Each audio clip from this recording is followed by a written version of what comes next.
What's up, everybody, and welcome to the Press X Podcast, episode 119, your weekly podcast for gaming news and opinions coming at you each and every Monday. I am Kevin McManus. With me, Nick Hassell. Who's that guy? The return of the champ, Kellen Williard. What's up? Defending that title. Strong. Every chance you get, huh? Every time I'm not at work. It's exciting that you're back, because that means that we're going to get to hear about more Rainbow Six Siege. I love that game. Yay! I do want to say that I think I'm going to start my first stream this week, like a test stream. I think I have everything going, at least placeholder enough for it to see if, it works out and the stream doesn't shut off and the volumes are all good and all that stuff. So I will post a video live when I go live, so you know that I'm live, because it'll be over on Twitch. That'll be live. Yeah. It'll be over on Twitch, and I'll see how Twitch goes. If I like it, maybe I'll keep it there. If I don't, maybe I'll try the YouTube lives. I like Twitch. So we'll see how that goes. With that said, we'll do the what we've been playing, and I'll start with you, Kellen, since it's been a while. Yeah. What do you got? PUBG, usual. Have you even talked about PUBG? I don't even think you've talked about PUBG on here. Yeah, a little bit. Did you? Yeah, I'm at about 60 hours, so I know I've talked about it a little bit. But they've got their war mode going right now. The respawn mode, where you just have the small circle start and then everybody jumps in. And a plane comes by every 40 seconds with respawns. And it's quite entertaining because people just kill. Siege, play a lot of Siege still. The game's very good and they keep updating it. Then I got Far Cry 5 when it came out. I hadn't been on since then. I've got about 8 or 10 hours in that game. It's very good. It's really well polished. I need to play more of it.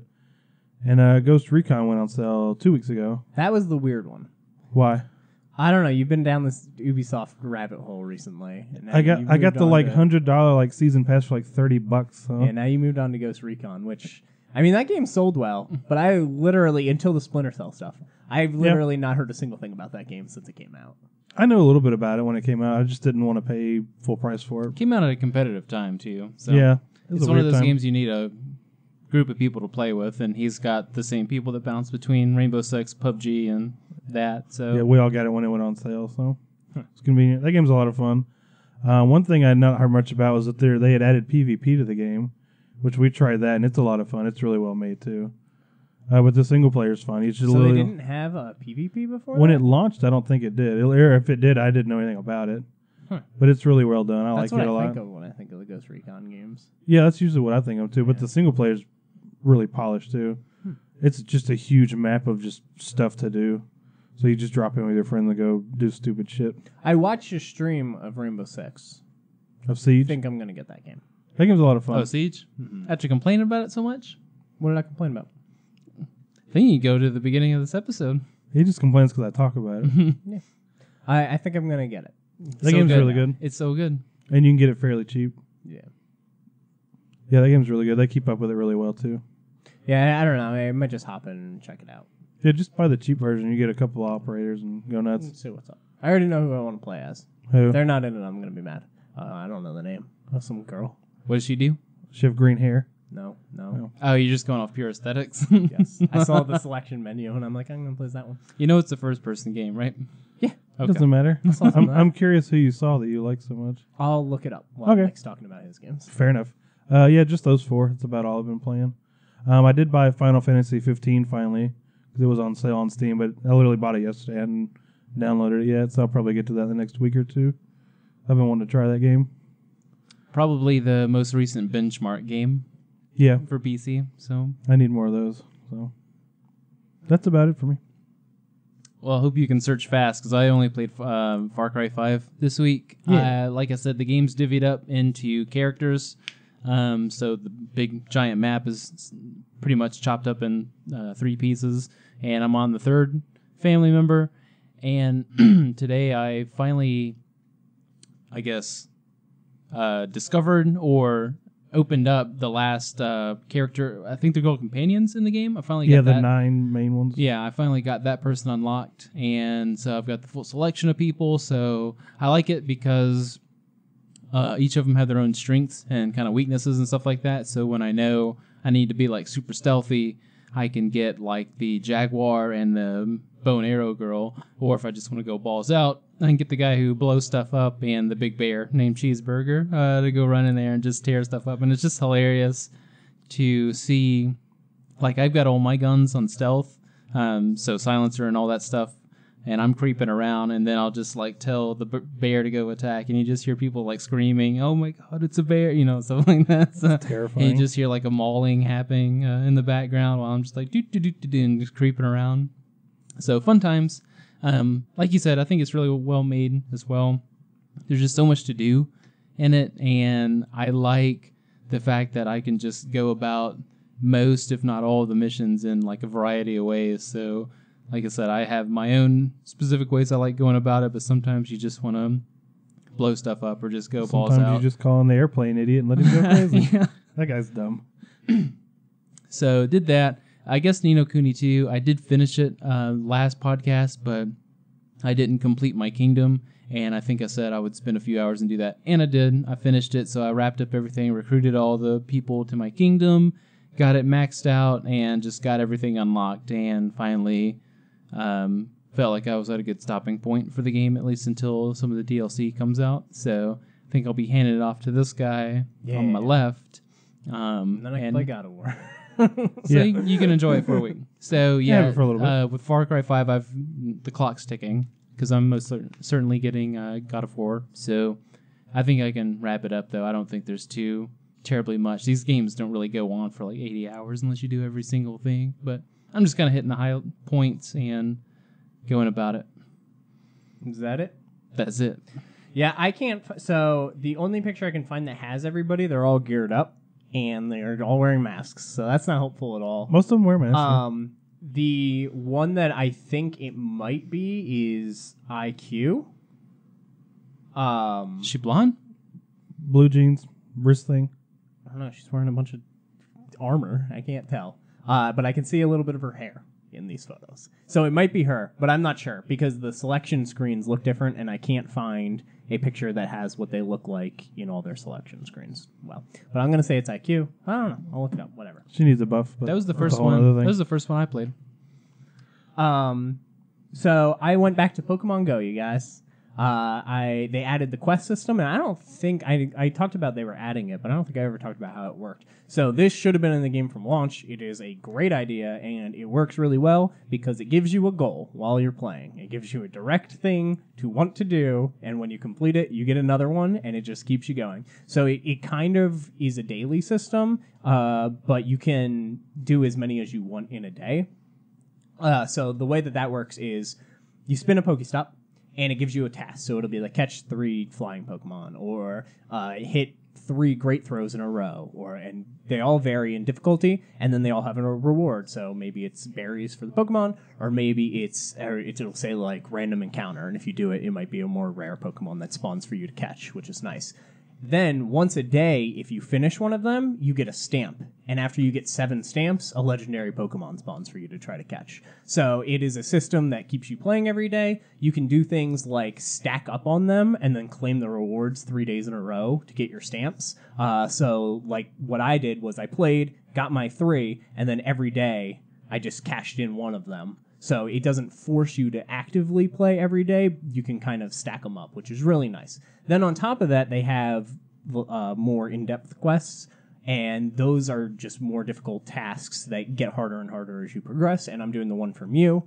So it starts out, and it's like catch 5 Pokemon, evolve 3 Pokemon, hatch an egg, like very easy stuff. And then towards the back half of it, it's like evolve a Gyarados, things that are more difficult. And then once you complete all of those, Mew will appear for you to try and catch. And I'm at the very tail end of doing that quest. So yeah, this is a really awesome feature. Like I said, you finish them, you spin another Pokestop, and you get another task. So you always have something that you're working for. There's a handful of them, so you never feel like you can hold 3 at a time. So you never feel like you're just kind of stuck. You can trash them if you don't like it or you don't want the reward for it, and get something new. It's just a system that really, really, really should have been in the game because, like I said, Pokemon Go has always been about setting your own goals. Do you want to get perfect IV Pokemon? Do you want to just try to catch every Pokemon? Do you want Pokemon that are the best in gyms? Like, how do you want to play? And now this at least gives you something that you're just like, I just want to play right now. Oh, look, I need to catch 3 flying Pokemon. Sounds a lot more like a mobile game now. Yeah. Because that's how most of these things they're function. usually daily, weekly Yeah, stuff. it was built as like almost an exercise/companion app, and there was just such a hardcore fan base for it that's like, oh, we want more, we want gyms to do this and all of this. And then the other people are like, I just like walking around and being like, oh, look, there's a Pokemon here, let me catch it. So like there's this kind of clash of the two types of people that play it. And I think this is a good in the middle for both people can agree on was a good update. So, and it also really helps more rural players because almost all their updates have been city-based. If you live in a city, it's much easier to get 10 people together to fight Lugia or all that stuff. And it's very difficult to do when there's just not that many people around and you have to go in Facebook groups and try to get groups together and then somebody can't show up or their phone's not working and they can't get in and all this stuff and it causes problems. This is a nice system that you can just make sure you play every day or cash in your things each day and a legendary will spawn for you to try to catch. It gives you a chance. So I really, really, really enjoy that actually. Next up, I've been playing Resident Evil 4. Went back to that one. I've been going back to all these PS2 games recently. I did the Devil May Cry's. Doing Resident Evil. I have the Okami to go through. Really liking this game. I think it holds up really well. I think you get used to the controls very quickly, even though they're strange. Like, you turn it on, you try to use the right stick to move the camera. It doesn't work. You kind of figure it out, and after 5 minutes, it feels correct. I do think that there is a little bit too much like Monster Closet stuff going on in the game where there's way too many monsters at once and stuff like that. Mm-hmm. And I think if you got rid of a bunch of ammo in the game and then took out those Monster Closet sections, the game would probably actually be the best Resident Evil game. But with that said, I really like how it works. The targeting system is awesome, that you can shoot somebody in the hand, they'll drop their weapon. You can shoot them in a shoulder and then shoot their other shoulder, and then they'll have like a momentum to them, and they'll spin and fall to the ground. You can shoot their legs out. You can shoot them in the head, which does the most damage, but then there's consequence to that later in the game. Really, really smart. Like I said, I think I'm maybe further than I've never actually beaten this game. And I'm getting to the point where I was as a kid in it. And I'm excited to get past that point, even though I know what happens and I've seen it played through. I'm excited to do it myself. So enjoying that a lot. And then I've been playing Fortnite. I finished my Battle Pass, done all my challenges. I have the John Wick skin. And then once you unlock that, you get a set of challenges to do that are like more difficult. So it's like get top 3 times, kill 5 people in one match, stuff like that. And if you do all of those, you get a glider that's his car. So when you go down and the glider opens, it's the engine of his car, and it leaves like the tail lights leave a streak behind you of red. So I did that. So I have the pencil. What do you have, a Mustang or Chevelle or something like that? I forget. He went through a bunch of cars in that movie. That car. He really wanted that car. Though. He wanted that one back. He really wanted it back. But anyway, yeah. So I have the car, the pencil, and the John Wick skin. So I am officially finished with the second battle pass, or the third battle pass, my second, and I'm excited for the fourth one, which I'm hoping is pirate themed. That's my guess. I kind of thought it was going to be alien themed. But the fact that they just put an alienish skin into the store today makes me not think it will be. So I'm hoping for pirates. We shall see. And then A Way Out is a game that I got multiple hours into and then have not been able to finish. And I still have not been able to finish it because my niece will never get on PlayStation ever again. And when she does, she falls asleep in party chat before we even launch the game. So maybe next year I'll be able to talk about that game. But yeah, that's it for me. So we can transition into the news. Real quick, I just want to bring up as kind of a piece of the news story, God of War reviews have gone live, and they were, I think, way better than most people could have expect. Like, I knew people were excited for it because there was a lot of that, like, under the table, hey, look for my review this time, this date. You're going to really want to check it out. Like, people seemed more than most games excited to show you their review. And then when they finally went live, you see the IGN 10s, the Polygon 10s, the Destructo 10s, like all the major outlets all gave perfect scores to it. It's exciting.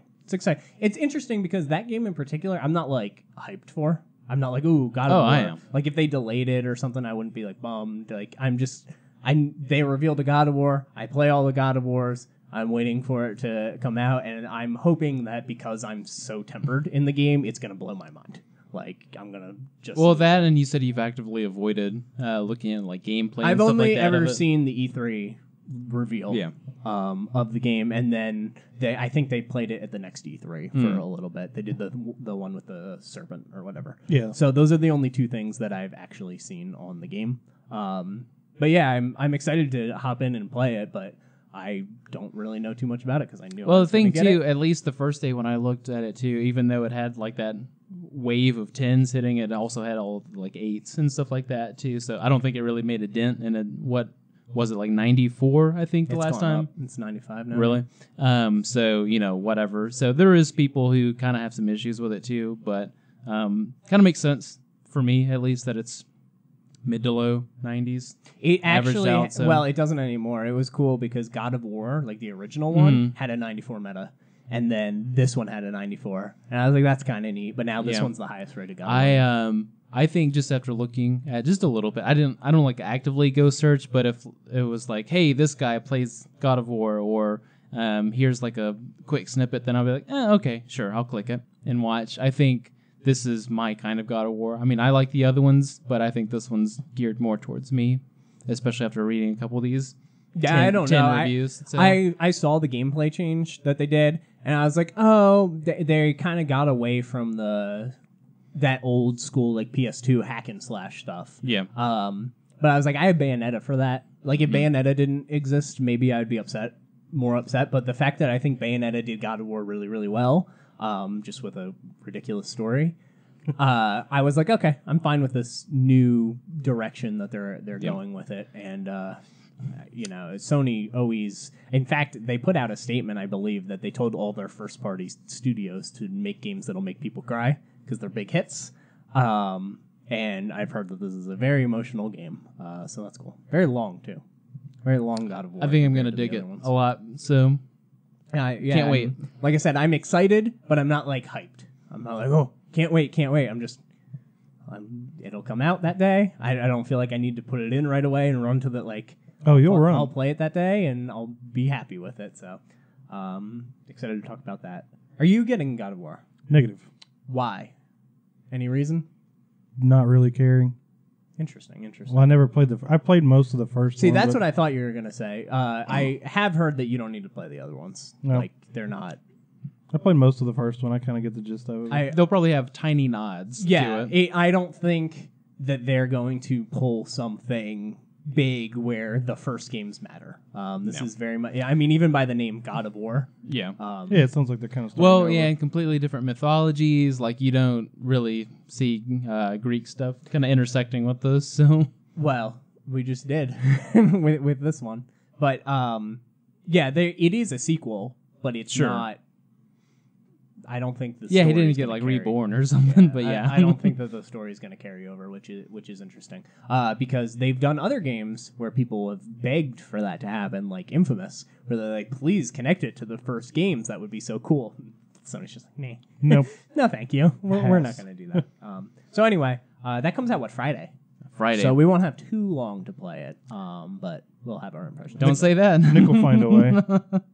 There are 48 hours in Friday and Saturday. Next up, some awesome news for Xbox. Xbox announced, I think, last week. I didn't even put it on the thing because I didn't think it was going to be that big of a deal. They're like, oh, we're going to add some more original Xbox games. And it's like, oh, that's neat, whatever. And then they just dropped a whole list of stuff that they're doing and all that.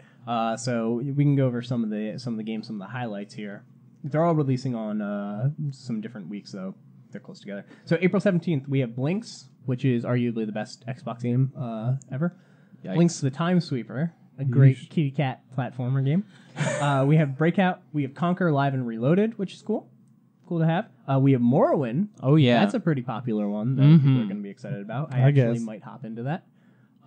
We have Hunter the Reckoning. didn't age well, by the way. That's fine. I mean, I played it when it came out, and I didn't like it. Can't wait to do it again.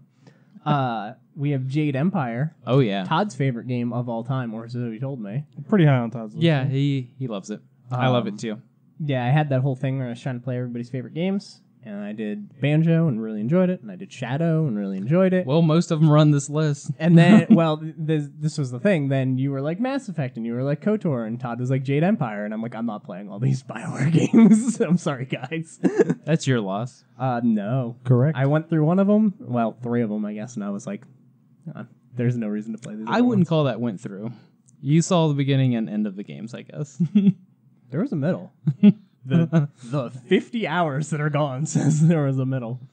doesn't We have even get you Panzer through 2 of them. Dragoon Orta, which is really cool. That game Probably the best rail shooter of all time. Ooh, I don't know about that. There's that Mine. cool one on PS3 Mine, at least. that uses the 6-axis. I don't even know what it's called. It's a No. very Well, I think it's a Panzer Dragoon game. it's a very niche award, but I would give it to that. Interesting. Over Star Fox. Mm-hmm. Oh, yeah. Over House of the Dead. Oh, yeah. No. We have SSX3, and that's the end of the April 17th releases that they're doing. Really good list, but we're not done because April 26th we have Destroy All Humans, which isn't a bad That was a fun game. isn't a bad one. We have Full Spectrum Warrior, That game was excellent. which I've heard you guys Game's talk awesome. about. I don't even know what It's that very game good. is. It is a very unusual type of game in that, like, you are basically like you're almost like God basically in the game, but you have a unit of soldiers and you're accomplishing like military missions, but you're telling them to like it's sort of like real-time strategy, but you're not. losing me real quick. Yeah, it's not free. It's not a Kevin game. It is far from a Kevin. But like you're telling people to like take cover and like you're just playing God basically, or like general or something like that. But you're not actively like pulling the trigger and shooting people. You're just telling people where to go. But it's like a very puzzle-like real-time shooter. It's just kind of a lot different than like Roguelike puzzle real-time Yeah. shooter. I only use Exactly. 2 descriptors there. It is roguelike though, kind of. No, not really. Next, Mercenaries, which is a game I actually really like. That was a cool, fun game that was overshadowed really bad, and they came out with a Mercenaries too, and nobody played that either. But I actually enjoyed Mercenaries, so that's neat. MX Unleashed. We have Panzer Elite Action. Europe only, though. Maybe that's why I don't know what that is. Good on them. Star Wars Battlefront, Star Wars Battlefront 2, Star Wars Jedi Academy, Star Wars Jedi Fighter, Star Wars Knights of the Old Republic 2, Knights of the Old Republic 1 is already there, and Star Wars Republic Commando are all going as well, which is awesome because most of those games are phenomenal. I don't think actually. I've played Starfighter, but every other game on that list of Star Wars games is amazing. Yeah, I have Battlefront. I have Battlefront 2. Jedi Academy is one of my favorite Xbox games. Whenever we get to our Xbox list, I promise you it'll be showing up. That was one of my best game like was Xbox fantastic. Live or like online experiences was that game. Yeah, it was great. Yeah, so that is super awesome. I actually almost played this today, and then I realized, it doesn't. can just go wait. up. Yeah, it doesn't go up until 26th. So yeah, well that's unfortunate. And I believe these games are all $10, if I remember correctly, on the store. Best $10 you'll ever $10. Seems It fair. is. Yeah. Yeah, very very good deal. A lot of people. This is what I've talked about with Xbox. This is what they need to do. They need to bank on the nostalgia, and it seems like it's working, especially with backwards compatibility. Start doing the Sony thing. Start remaking, we had Shadow and stuff. Start remaking some of your games, bringing people back in, maybe doing updates. I mean, they do the X stuff, which we're going to talk to, but maybe do updates where you can get servers online for playing some of these. And oh boy, would that bring me back? It would give BioWare something to do. Yeah. Yeah, that's true. So along with the original Xbox editions, Microsoft's also bringing Xbox One X enhanced games. So we're getting some updates for Darksiders, Gears of War 2, Portal 2, Red Dead Redemption, which people are really excited about because it looks really good. I believe that's just a native 4K update for it, so that's neat. And then Sonic Generations, which is the first time it's available on Xbox One, and Star Wars Force Unleashed. Neat. That Darksiders might be my dark horse favorite game on that list, even though I know Red Dead Redemption's probably just the best from that small list. Really? Darksiders is a really fun game. Portal 2. Portal 2 was awesome. Yeah, I know. Not It bad. was a great game. Anyway, awesome on Microsoft. I love that they're doing this. I've talked about it before. The fact that they are keeping up with it and still doing it. It wasn't like a gimmick where they're like, hey, we're doing this thing. That being said, where's Mech Assault? Why isn't MechAssault on these yet? Because they hate me. Like, Because they're remaking it Honestly, for E3. I I'd be wouldn't okay be with that. surprised. I honestly don't think that is out of the realm of possibility. And I do want to point out, Phil Spencer has been active on Twitter this week. He did respond to a tweet that Ryan McCaffrey tweeted from IGN, and he tweeted, "Man, Xbox owners would kill for a game like God of War." He's like, they just put out these first-party games, and they've all been awesome, and they're firing on all cylinders whenever they release, one of their games. And obviously, he got a lot of criticism, blah, blah, blah. He got a lot of approval. People are like, yeah, I agree with that. And then Phil Spencer answered, and he's like, yeah, we're trying to get all the first parties in, a spot where that works. And a lot of the problem with that was Sony's had their studios forever. Like, Xbox has been around a really long time, but they, close studios and open studio and get rid of, they get rid of them and stuff. They haven't, had a studio and let it grow and just try all these things until they get it. And I think that's kind of their problem, and I think that might be the direction they're going right now, which is cool, but it's going to take a couple of years before they get that, So we'll see. E3, Xbox, so important. It's important every year, but this year it feels even more important for those exclusives. Good thing they're remaking MechAssault and Crimson Skies. I don't think you would get Crimson Skies, but I do think MechAssault is possible. I'm okay with that. Mainly because it's not on these lists, and I don't know why. It hasn't showed up anywhere in a long time. Very weird to me. Just PC one. But anyway, nobody cares about that. Next up, Sega had a kind of random live stream announcement thing going. They were like, hey, we're doing some stuff, guys. And everybody's like, okay, whatever. Sure. The big announcements from it were they're doing a Sega Genesis collection mini thing going on, so going off Nintendo's way that they did their collection. That's interesting because there's been tons of these Sega collections before, and they've all been garbage. They've all been terrible, and this is the one that is done by Sega. So this is not like them getting some third party to port or emulate the games, and it's really bad, and the controller's a little weird, and it's off. So we're getting a Master System Classic or whatever you want to call it. I think that this is great. I really like my Super Nintendo Classic. I really like my NES Classic, and if they did that for most of these retro consoles, I would buy them just to play them in a more natural way, basically. Yeah. So that's really nice. But the big one was Shenmue 1, 2, Collection, PS4, Xbox One, PC, I guess. Yep. And it's coming 2018. Big deal. People have been asking for that for a long time. I'm very excited for it. As I've said, I've been playing all these old games, and I'm not going to stop now. If you just keep releasing them like this, I'll keep buying them. So Fair enough. And it helps build hype for 3 whenever it decides to. Whenever, do you 2020. think we see 3? Not this year releasing, but do you think we get a lot of information on 3 this year? We'll get some. I would hope so. Got to get something. I don't know, Yeah. man. Those Kingdom Hearts collections came out years ago. We still don't have Kingdom Hearts 3, so Yeah, nobody likes those games, though. that is not true at all. Don't sully the name of Shenmue just for Kingdom Hearts references. Seriously. Unbelievable. Oh, that's what we played. We played Kingdom Hearts. Me and Jordan. Sorry, Jordan. We were talking about Gross. what games we were playing before. And We how you also were played 0 for through 3. A bunch of Kingdom Hearts. Anyway, next up. 0 for 4. Fortnite had their servers go down. They said, oh, we're going to fix something, servers going down. Then, after about an hour, they put up, this is an emergency maintenance. They had people working overnight to try and fix everything, get everything back and running. While they were doing that, they were fixing some bugs and stuff behind the scenes. So, their servers were down for a full day, basically. And interestingly enough, it is the day that this Radical Heights Battle Royale game came to very, very, very early access. It's funny because I brought it up, I think, 2-3 weeks ago. This was Boss Key, who did Lawbreakers. Yeah. And they were like, hey, we're kind of done with Lawbreakers for right now. And Forever.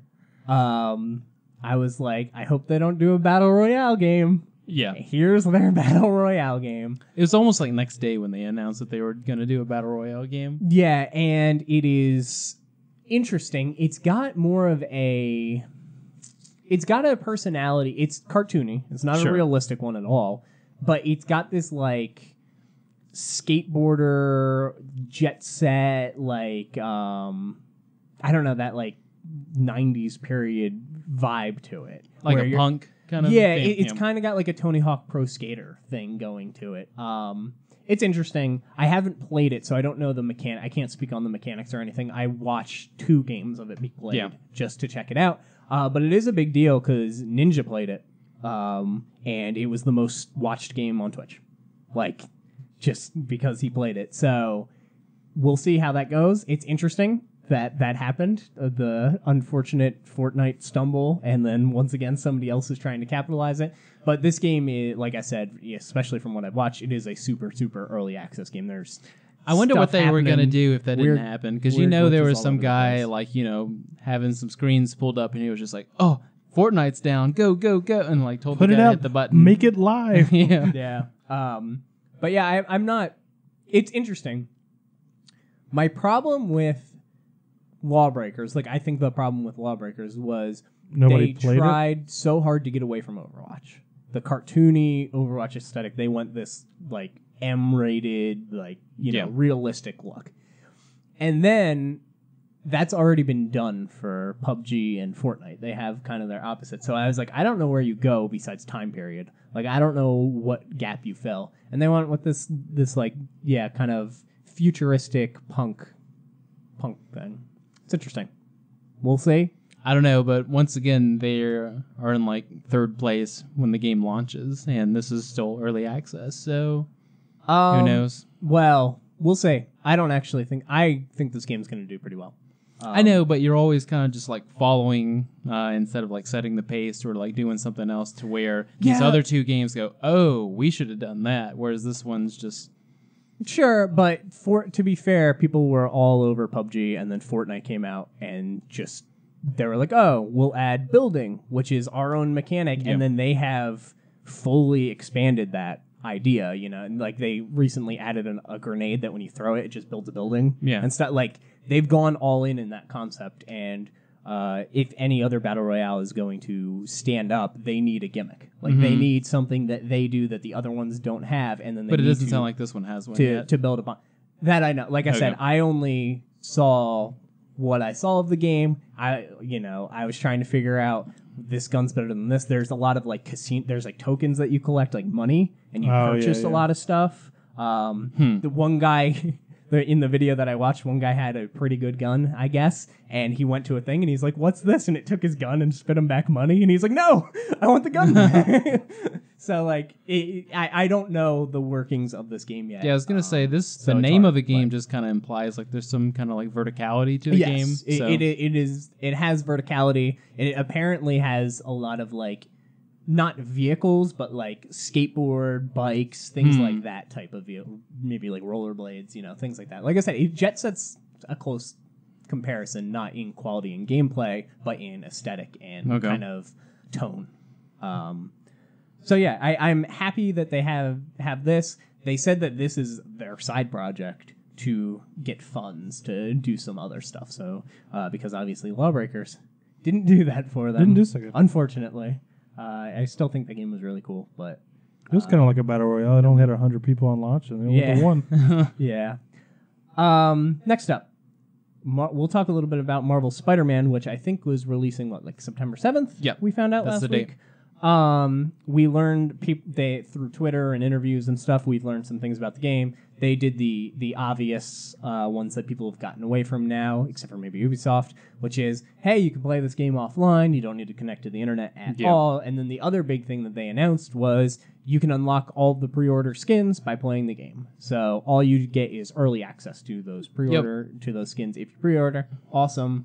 I'm glad. This is something that I feel like a Sony thing. Sony seems to be really good this generation at listening. Seeing what's happening and like listening. I don't think we'll ever see like a loot box in any of their stuff or any sort of like gambling packs or they are trying so hard to not be in a negative light, and I think it's working for them. But yeah, that's really cool. Easy to do when you're on top. Is it? Yeah. I've seen a lot of people fall from their position. Just listen? No. It's easy to listen, but like if you're like Xbox from last gen to this gen, then yeah, if you don't listen, then a big problem. They did. I think their biggest problem was they listened. They did the whole. Remember, they 180'd all their online only policies. They didn't have a dish. Oh, I mean, they've done well since. They changed all that stuff. That should have never been there in the first place. So. See, I don't know. Like that's. We don't need to get into it, but I was going to say that was the turning point in their thing where I would love to see what the world looks like right now if they didn't do that. And they released off on the wrong step. If they released they were like, no guys, trust us. This is what we want to do. And they just release it and they kept it going. And then all these services come in and it starts to paint a picture more of what it was supposed to look like. Would have been interesting. We'll never see that though. Because they did their change. But anyway. I'd like to see a world where Scalebound exists. Man, I watched a gameplay video of that 2 days ago. Yeah. And I got real sad. I was like, oh. Yeah, the game was gonna be because awesome. I wasn't on the scale down hype train until I played Nier. Yeah. And then I was on the scale down hype train. And now And then it crashed. yeah, it crashed and burned a real long time ago. Yeah. I'm just looking at the newspaper articles of it from back in the day and reminiscing about what could have been. Got a notebook full of them. Next up, PlayStation Vita had firmware update 3.68, and it came out that day that they announced it. It just seems to be a security update. The Vita's been hacked more and more, as old consoles do. People figuring out how to emulate, different. I don't want to go ahead and guess and be wrong, but different games they're able to hack, get free versions of games, things like that. So this is just a security update for that, but. Anything that keeps the Vita Keeps the Vita alive. Keeps the Vita means life. So next up, the best news story of the week: Mega Man X Legacy Collection 1 and 2 are launching July 24th, as some people were able to figure out a little bit earlier from this news in North America and Europe. So this is interesting. It is going to be Mega Man X to X4, which is no question. Undisputed, they're the best X games. Like, those are the ones everybody wants. They're on X Collection 1. And then Collection 2 has X5, 6, which I like a lot, but, like, people are very lukewarm on. 7, which I think is just definitively bad. And then 8, which people are kind of lukewarm on as well. I've actually never played 8 intentionally. I've always wanted to play 8 on a stream or a Let's Play as my first time ever playing it. So maybe I'll do that. So you saved yourself one, basically? Yeah. But very interesting that that's how they broke it up. I thought they were going to break it up in a different way. They just literally were like, this is the good collection. And this is the that's one what we This is talked the about. other Like, collection. take the quote-unquote good ones and split them up so you make people like, buy both. the fact that X4, which is a PlayStation game and the best in the PlayStation ones, is with the Super Nintendo ones. And then X5 and the other PlayStation ones are all just shuffled together. It's so weird. I thought for sure it would be X1, 2, 3, and then maybe something else. I'm not sure those guys know how to make money. It's so strange. But anyway, yeah, it coming PS4, Xbox One, and it's coming to the Switch. The interesting thing about the Switch is the cartridge is only 1, 2, 3, and 4, the X games, and then the Collection 2 is a digital download. So they're doing like the Bayonetta thing. Yeah. But for PS4 and Xbox One, there's 2 discs in the box. So my main question about this is, why didn't they just do an X collection and just put them all together? If they're selling them together, It's so strange to me. They didn't even do it right if you're going to split them. I know. Split the games up, so who knows? I want to talk about just some of the added stuff that they did. They're adding a newcomer-friendly easy mode, which is important. Sweet. I'm not playing it anyways, but Yeah, allow people to get into it. That is obviously important. They improve the visuals and everything, which is nice. They have their museums with their music, their art, some information about everything. The coolest thing that they have added, and they've done one of these in every collection, Mega Man collection that they've done, and in this one I think it's the neatest, is the new multi-boss challenge, which is a challenge mode where you fight 2 of the bosses at the same time. So they literally did some reprogramming shenanigans and built something new for this one where like you'll fight 2 ice enemies at the same time or 2 of this. And the thing that has me excited about that mode is there was a Mega Man game on Genesis that was only available, we're going real deep now, that was only available through a digital downloading program that they had going. So the game kind of disappeared for North America, but it got a release elsewhere. So people have done English patches to it and released it on like cartridges that you can buy.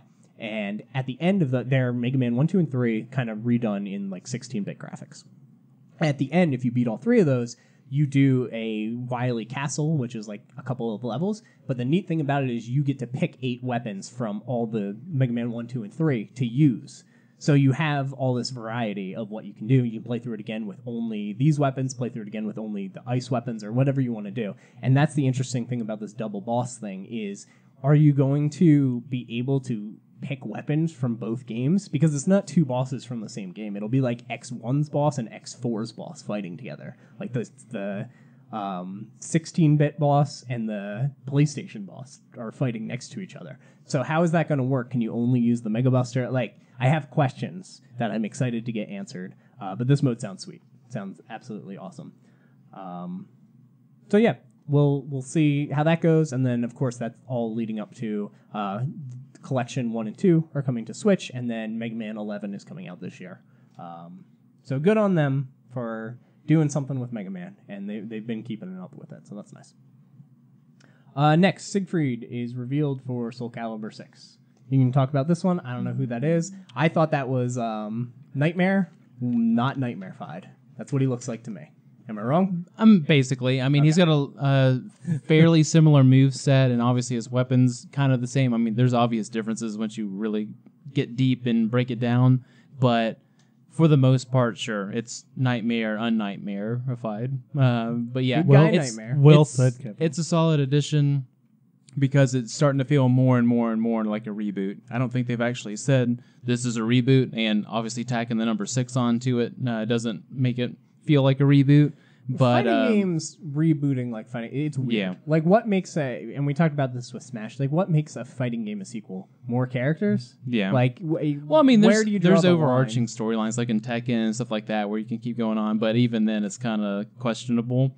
But yeah, for the most part, it's feeling more and more like a reboot. And the characters that they're releasing so far just make it feel that way. I'm glad they're, aside from Geralt's little reveal, I'm glad they're just sticking to the main people so far, and they're not trying to do this Street Fighter V thing of like, hey, but here's some new and interesting people. Like, we don't want that. Just give us the 16, 20 people that we're used to, maybe a Geralt here, maybe a console exclusive there, and, stick to like the core of it, and then I don't know, DLC, you can start doing the 4-packs or the 2-packs, whoever. Yeah, I'm interested in this game. I don't know. I'm not sold day one yet. Yeah. But it not so much a reboot as much as it is back to basics with kind of a twist. Yeah. That's how it feels. And that's what Tekken 7 was. They kind back of to went basics back to the roots of and Tekken. modernized, I and guess. then made Yeah. it more friendly for other people to Yeah. be able to hop into it. But there was still enough depth that older players could use that friendly stuff well against each other, and it was interesting with the rage system and the rage arcs and all that stuff was really, really smart for Tekken.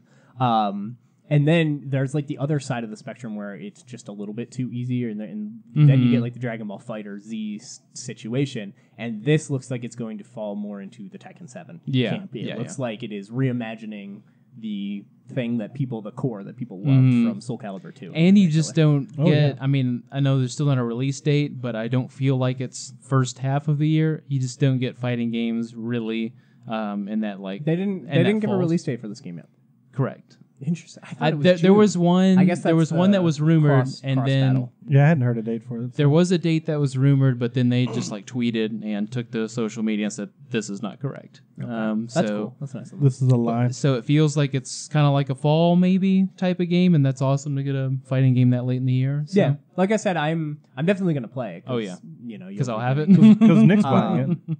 But I don't like Soul Calibur 5 or 4. I like the even number and ones. I still play 2. I like 2. Two's awesome. So they need like some 2. I'm good. They need some catching up to do for sure. So I just like the even number ones, 2 and 4. Which one was 4? Was that Ezio or whatever his name is? 4 was that Star Darth Wars, Vader. Star Wars character. Star Wars. Okay, yeah. Was it? Yeah. Yes. 4. Yeah, that's correct. Because it had the 2 is the Apprentice. last one that I've really liked. I played a lot of 3, but it was more of a chore than Yeah, for sure. enjoyment. So, let's move into a comment really quick, and then we'll do a question. So we have Zach Yonder doing his comments. We got the first episode of Persona 5, the anime. It's off to a good start. My Hero Academia overshadows it for me, though. We both, all of us, I believe, have caught up on Persona. We watched As of I watched today, it yeah. yeah. I wasn't too hot on the first episode. I thought it was paced kind of poorly, and I was hoping that they would kind of course correct that. Maybe in the second one, maybe they just wanted to jumpstart it. It doesn't seem that way. It seems like this is just a really fast paced. Like they are. You have to remember it that has to they be are pushing. mushing 105 hours into 12. That's fine, but they're not doing a good job of it. They are. I think they're doing great. It hadn't bothered me. I like the think way they're it's speeding laid out. way through it. They're missing a lot of important information, and I don't know if it's just because they're rushing because they seem like they're going to do a character an episode, maybe. So I don't know if they're rushing to get the gang together, but like comparing it to the Daybreaker anime, which I really liked, I think the Daybreaker one is much better, and I have a lot of complaints about it actually. Just the way that they copy the game, but it's like there's something like uncanny about it because it's not the game, like it's wrong. Fortunately for you all, we get to hear that off air. What? The complaints. Oh yeah. I'm used to it. So like I just really like the Daybreaker one way better. I think Daybreakers it's the was same really people, good. though. If I'm not mistaken. I do not know that. I'm not sure. And then obviously, people love that My Hero Academia. Oh, You yeah. watch it. Yeah, it's How you Japanese both watch X-Men. Back for season 3. it? Yeah, I started watching it about episode 2, first season. So That's long ago. the biggest reason why I've only played Far Cry for like a few hours this week. It's anime season right now, so Everything started about the same week. Is there a game coming out for My Hero Academia? yes, and Yeah. it was That's what I released thought this it past was. week, or the trailer I guess for it was released this past week. It's a fighting game, but it's more like an action kind of like I don't know. It's a weird kind of cross mix of a few genres. It's a lot like Pokken, I guess. It reminded me of Pokken. from what I can but tell. it's just Not selling me. it's not so much like I don't know, it's weird. It's its own thing for sure. But it's interesting. But yeah, they just announced it this week. I forget the actual release date. It's coming up soon. I think it's one of the J months. So Plus Ultra. oh yeah. He also says September is going to be loaded. Jeez, it's been a rough day. September is also going to be loaded this year. We have Dragon Quest XI, Spider-Man, Tomb Raider, Spyro, and possibly Smash Brothers. That seems like I think Smash Brothers is probably going to be November. I think late November or December. I don't think they would do December. I mean, they did it with Any Xenoblade. So Yeah, exactly. I don't think that they would put their big I don't game think sales out date hurt that game. in December because they want to hit Black Friday. They want to hit the Christmas shopping, and December's too That'd late. be a great Black Friday game. I think they're going to I put mean, it there's out. only Christmas right after it, so Yeah, well, Black Friday is when everybody buys all their stuff. So I think that it'll be the week of Black Friday time, if I had to guess. Which is interesting because we don't know much about that month because it's usually Call of Duty and some Yeah. big things. But they're all in different times now. So. thankfully we have a conference that should kind of fill in some of the gaps. Oh, yeah. So thank you, Zach Yoder, for your question or your comments. And if you have any comments or questions, leave them down below and we can answer them on a future episode. So our question for this week is going to be common gaming sins / pet peeves that games commit. So things that are fairly common in games that just when they happen, you're like, not this. Please don't do this. This bothers me. Man, that game was really great, but this happened. Man, this section of the game was a chore. Almost so- kind of like tropes are to movies and TV shows and stuff like that. Yeah, like, oh man, love. That's what we needed to fight the monsters. How did we not think of that? Let me guess. This guy wants to fight for his friends. Yeah. So I figured that we can just keep going, throwing them out there, and talk. Yeah, about you got them a giant pool of them already. I I'm just kind of. I literally wrote this in less than 2 minutes. I just went through my memory. Yeah. And went, this bothers me. I guess I'll start out then, and I'll start with the time fights Mm-hmm. because this one bothers me a lot. Anytime you have a time section that is not generous, like when they really cut it and any small slip up can mess you up, Yeah. and then you're frustrated, and then particularly they usually have bad checkpoints, and you have to do the whole thing again. Like sometimes there's like 10-minute time sections that you fail, or even more than that, and it's just frustrating. I don't mind so much the ones that are like, oh, escape the ship. You have 1 minute. Like those ones don't bother me. But when there's actively things going on that you have to be intently paying attention to, and you're timed, that's when it gets frustrating and overwhelming, and it's usually a huge change of pace from the rest of the game, and I don't like that. The big ones that hurt me, so bad examples for me are the ones where you have like 10 minutes up on the clock, and it's just like, oh my god, like seriously. I don't know if I'm close. Yeah. Am I going to do it in 4? Or am I cutting it close? Or the first 5 minutes. It's 9 minutes in, and I don't know how much longer is the left. The first 5 minutes are incredibly easy, and then just changes difficulty. You're like, what the hell? Yeah, there's a lot of things wrong with it. But there's also the timed missions where they throw infinite enemies at you, and it's sort of like a get out of the way sort of thing. You're like supposed to just run. Yeah. So there's that. Good examples, end of Halo games where like the Warthog runaway planets or structures or something like that are just collapsing. So obviously, if you stand or if you're riding and you just sit still on this one part, it's going to fall into the lava, sort of thing. We got a lot of problems. So I'm fine with that because lava. I'm fine with that because it's like you just beat the game, sort of thing, and just making that one like cinematic run. Plus, they're towards fairly the end. short. They're not. Yeah, I mean they're like 30 seconds, or a minute or something like that. Talk about a trope. That is the definition of a trope. Sure. The end game run away from the exploding thing. Yeah, but Halo does it well. So, but those are really fun because I've played 3 games in the past 2 weeks that have had that ending. But that's your own fault. It's still not. I'm not even joking. Like that's a more comfortable solution to the time. Like if you want to add that like sense of pressure and hey, get out of the radius of it's this supposed to be a explosion. heroic moment, not a stressful one. Especially because most of them end with a big ramp at the end, so you just get to see, or you get to jet ski away. That too. See, I mean, same thing. Like I said, comparing it to tropes with movies, I mean, it's like a James Bond kind of ending too, because for sure, it always just sort of happens that way. So, I think those are good and bad examples. But the bad can leave you frustrated, especially because of checkpoints, and especially because you don't normally play games just to run past enemies and not fight them in these typical kind of games. Unless you're Kevin. Sometimes. That's how I played Resident Evil. I was watching you play Resident Evil. Run away. Kellen, you got anything? Go off your list. You got most of mine on here. Okay, do you want me to just go over my list? Or Yeah, I'll add a few at the end, but I like our giant pool of... You hit pretty much everything. This is one that I've talked about a lot. Game over screens. I think that, and Kojima even said this, so I'm sure his wording has bled into my vocabulary here, but they are a relic of old games. Lots of arcade games where you put quarters into the machine and you lose, and they have continues and stuff like that. Was all a really old way of thinking, and we've never really broken out of that. And I love games that adapt to failure. When something goes wrong or you miss the QuickTime event or whatever, it's not just like, oh, you're dead, do it again. Oh, you're dead, do it again. If the game is about a story or it's like a character-driven thing, I love games that either, like Heavy Rain, where it's like, oh, you're dead, but the story's still going. But yeah, just because you died, I mean the world ends. Like. Right. Or something where you can't, maybe they cheat death somehow, or they loop you back to where you need to be, things like that. There are obviously examples where I think this is okay, and that is games where they're trying to do the throwback to old things. Like Shovel Knight. You don't want to die in Shovel Knight and he just goes, I need to keep fighting, and he just gets back. He just shovels up the wall. That doesn't work, obviously. But when it's a story-based game, I like when it's weaved well and doesn't just abruptly go, oh, game over, do it again, which is one of my complaints in A Way Out, actually, because I think that game has a lot going for it in its storytelling department and how it's doing stuff, but then it has the, you died, just do it again, but make sure you hit the right button this time. Do it again.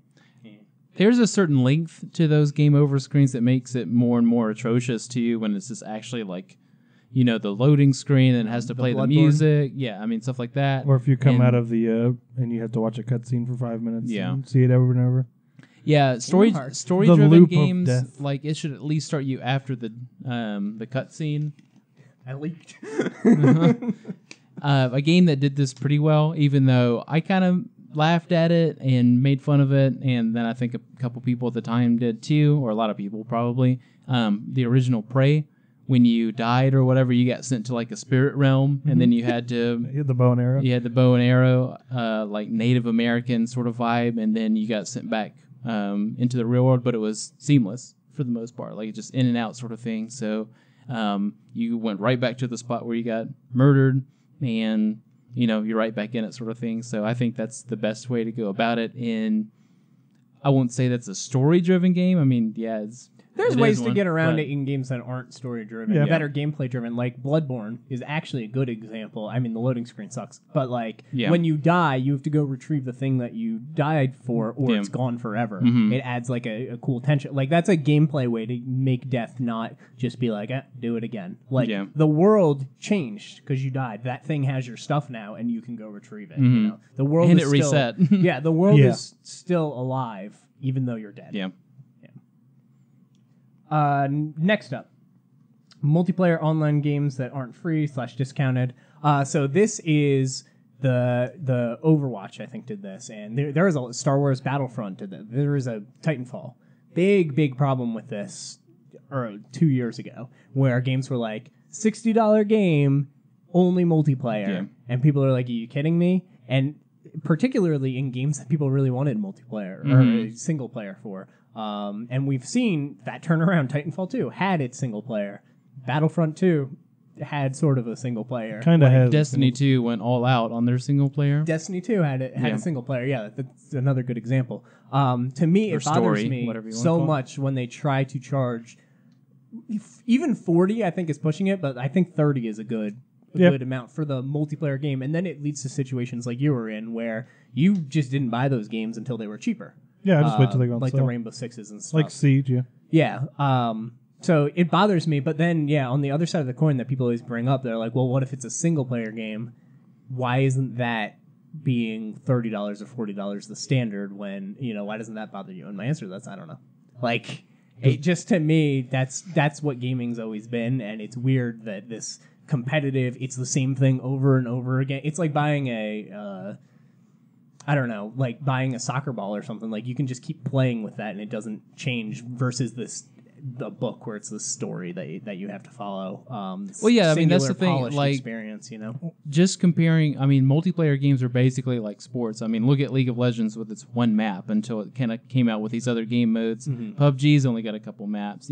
All these other examples that you could use, like it's doing the same thing over and over and over, but finding new ways to do it and finding new people to play with, it's and the then people new characters, that and make the then game. stuff like that. So it's doing the same thing over, but having fun, finding different ways to do it. Whereas single player, there are some games where, okay, maybe I can play the game an evil way or a nice way or stuff like that. But it's more of a complete sort of story that you get out of it, like you said, a book where you get a start and an end. Yeah, and it's strange because that's, I imagine, a personal thing. Like, Yeah. I don't know why I feel that way. I've never looked up other people's opinions on it, so I'd like to know if somebody has a good explanation of the mentality of why somebody would think, oh, single player, $60 experience, okay, multiplayer. But it's not like people don't complain about single player games too. Sure. People get single player games, they play it for 4 hours, like The Order. They play it, it's 4 hours long, and then they're mad. Like, that happens too. It's not like that's not something that people get criticized for. So. Well, multiplayer games depend on other people and servers and things that you don't have control over. That's So true, too. They can just go away, and you're like, well, there goes $60. I'd like to play the game still, but it's gone. So what Yeah, am I gonna like, do? Like, you Fortnite could- was down for the other day. I had somebody ready to play Fortnite that hadn't played it before, and they're like, "Oh, okay, we'll play tonight." I was like, "No, we won't." Psych. Actually, not happening. Yeah. Next up, this one I think is more for me, but Western RPG characters that don't respond to the world around them. This is an issue and something that really takes me out of Western RPGs, and the things like Horizon had the issue, and I thought that they might get over it, but they didn't. Where you're doing all this stuff in the world, and then you go and do like a lower level quest or something, and they don't acknowledge what you've done, what you know, what they've learned. Like, characters didn't seem to grow unless it was these scripted event things. And even then, my example for Horizon was there was a splitting path really early on, probably like a level 5 mission or something low. And I went and did all the other stuff and then couldn't do the final mission because I didn't do the one split. And I went back and I was talking to the person, and they were like, oh, so this blah, blah, blah. And I'm like, nope, I know everything. I've gone through this whole story. I know what the issue is. I know what these things are. I can tell you what's going on better than you. But the main character is acting like an idiot. And she's like, I don't know. I guess I'll have to figure it out in my future. I'm like, well, you know. But I do want to give a shout out to Skyrim, because that was cool, because I remember when I played that game, and I'm not a big Skyrim fan. I enjoyed my time in it in VR, but as far as like the gameplay and stuff of it, I'm not like a big fan of it. But I did the whatever the quest is where you go to the school and you learn you're like a mage. Then you're walking through the town and people refer to you as being this mage and stuff. And I was like, oh, that's cool. Yeah. I like that they had that, because that's usually something that bothers me. And when you are doing quests and stuff, it does change how people respond to you and things. So that was neat. But a lot of the time, I have a problem with how people... That's a good thing Far Cry 5's got going on for it, because any of these games, especially if you're going like the Breath of the Wild route or Far Cry's route, where there's bosses basically that you have to fight, but you can do it in any order. It needs to be more adaptive. And like I said, Far Cry does it pretty well so far. So have you beaten more than 2 or more than 1? Yes. Of the people? When you like go to another one, are they like mad at you for what you've done? To some degree. I won't say this. I won't say that Far Cry 5 knocked it out of the park, but not even the other bosses per se, but just some of the enemies you run into. It's just like, I can't believe, I think if there was really like a Joe Bob in the game, I can't believe you killed Joe Bob, you know, something like that. So I think it would be really cool if they had kind of that formula going. But like, what if? And I haven't played Far Cry 5, so I don't know. But what if there's like twin characters? We'll do the Far Cry 5 example where there's bosses, but 2 of them are twins. And like, if you kill one of the twins first and you go fight the second twin, he's like a much harder fight and he's more aggressive and he's got like different attacks and patterns because he's so pissed at you for killing that person. Whereas maybe there's like a rivalry between these 2 siblings and he's more laid back because like I think that stuff goes a really long way in just subtle. And you think that subtly changing people's really you think that would be stories. more commonplace now, and you'd think that wouldn't be that hard to write per se. Like it's sort of like a if then kind of can't answer that thing. But yeah, you don't. It doesn't make sense why that's not more prevalent, especially in the story-based games. Yeah, but I think that would be cool. Like, changing, and that's part of the reason I talked about it. I like Resident Evil because they do a lot of that stuff. Not like a crazy amount, but even just like the fight with Jack in Resident Evil 7, there's multiple ways to beat him, and he has multiple patterns that he can change through and stuff, and I like all that. My next one is a very common one that still isn't going away, which is the dialogue choices, people just standing there robotically thing. So that is, you walk up to somebody, you're talking to them, and a dialogue choice pops up, and the people just stand there going, until somebody picks one of the 3 options. It doesn't feel like a natural conversation. Telltale has kind of tried to resolve this by having timed choices where you have to pick something, and it doesn't feel awkward. Like, them sitting there for the 6 seconds that they sit there feels right. But a lot of RPGs in general have these static screens of characters with no, they're just there. They just feel like they're just there, just going. They're emotionless. There's some games with that sort of system where now they're starting to go, hello? Like the characters that you're talking to just kind of get annoyed that you're sitting there. They're just like, all right, see you later. Right, if you're not going to talk to me, I know in Far Cry 5, I know it's kind of a different example. It's first person only, so when you talk, it sort of does like the screen sort of like suck in, and they, they take up the priority of the screen, but you can still kind of move around, move your character. But if you get out of like whatever little zone, it breaks the dialogue. And I know some people that I've been talking to have just gone, well, okay, that was rude.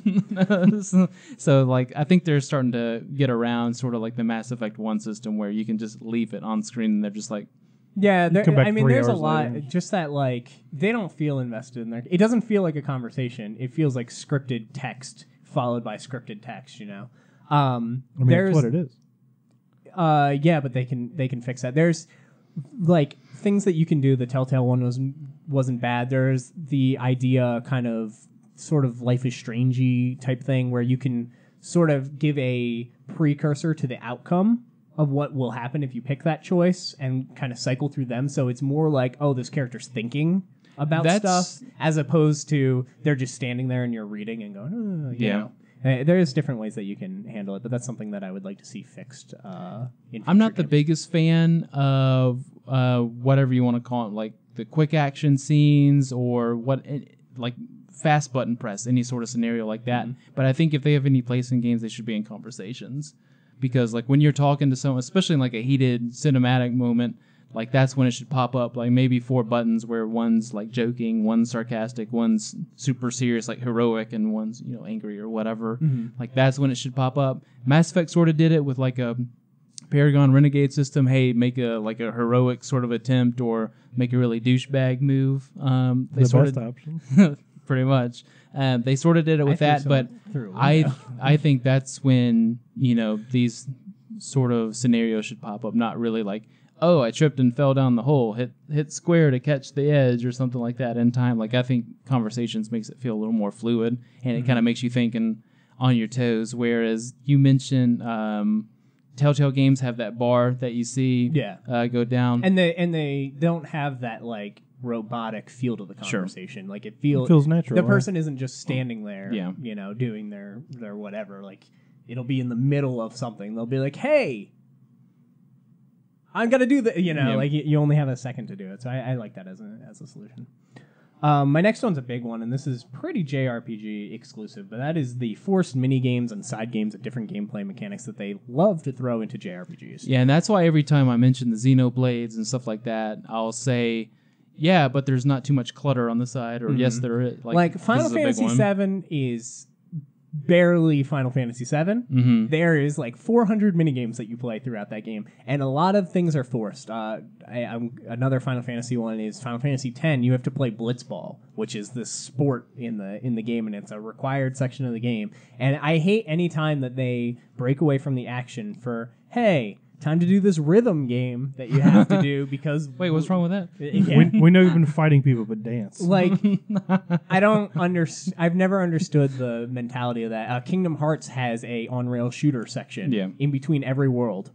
Why? Like, it's so strange. Why I don't not? mind one instance of that. If they just want to show you, hey, this exists, you can do it if you don't want There's to. like, hey, this is a real-time strategy game in the middle of your JRPG. Yeah. Here's a really easy scenario, you know. If you like it, do it. If not, move on. Ys 8 had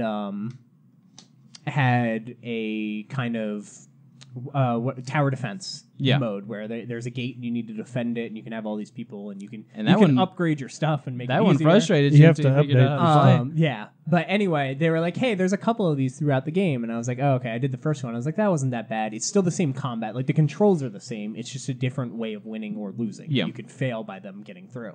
And I was like, oh, okay, I guess I'll try it out, whatever. And then, there's so many of them, and I'm like, this isn't the game. Like, this is a side thing. Why am I forced to do this? I don't care that stuff's in the game.